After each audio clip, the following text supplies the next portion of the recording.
rejoindre sur la télévision du Burkina pour le flash de 18h.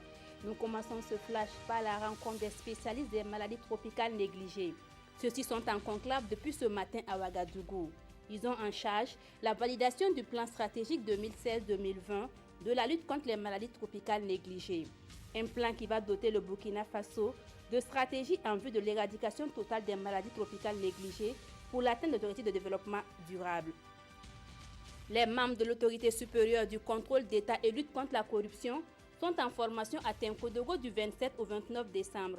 Cette session de formation est placée sous le thème « Mise en œuvre de la restructuration du contrôle public ». Il s'agit pour les membres de dégager les actions prioritaires à mettre en œuvre pour l'effectivité de la restructuration des organes de contrôle. Le ministère de la Communication tient son deuxième conseil d'administration de l'année 2016 ce 27 décembre. Les responsables des différents départements du ministère sont réunis pour faire le point des actions menées au cours de l'année et définir des perspectives. Au titre des actions menées, figure la mise en route vers la TNT avec l'opérationnalisation de la SBT. À ce CACEM, il y aura aussi des communications sur les plans stratégiques de développement de la RTB, des éditions Sidoua et de l'Institut des sciences et techniques de l'information et de la communication. Le fonds d'appui à la presse privée ainsi que le budget programme 2017 du département de la communication feront aussi l'objet d'échanges.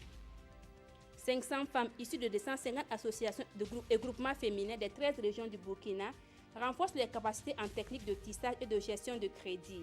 La formation se tient concomitamment à Ouagadougou, Bobo-Dioulasso et Tenkodogo. L'objectif est de permettre aux bénéficiaires d'améliorer la qualité des pains tissés pour être plus compétitifs sur le marché national et international. Il vise également à lutter contre la pauvreté. Le Centre d'études de recherche et de formation islamique CERFI a lancé ce lundi la semaine de la famille musulmane. La famille musulmane, réalité, exigences et perspectives. C'est sur cette thématique que se tient cette semaine. Une semaine de réflexion et de sensibilisation sur le rôle et la place de la famille qui est le socle de base sociale.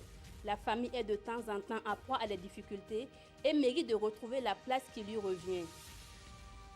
Quelques mois après le début de la grève des travailleurs au Tchad, le gouvernement confirme son intention de modifier la loi sur le régime de grève. Un projet qui prévoit que les fonctionnaires ne soient plus payés pendant les jours chômés. Les syndicats qui réclament le paiement des arriérés de salaire s'insurgent contre cette décision.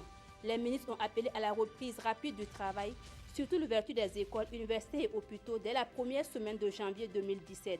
Selon eux, si la grève persiste, l'État pourra mettre en chômage technique les fonctionnaires.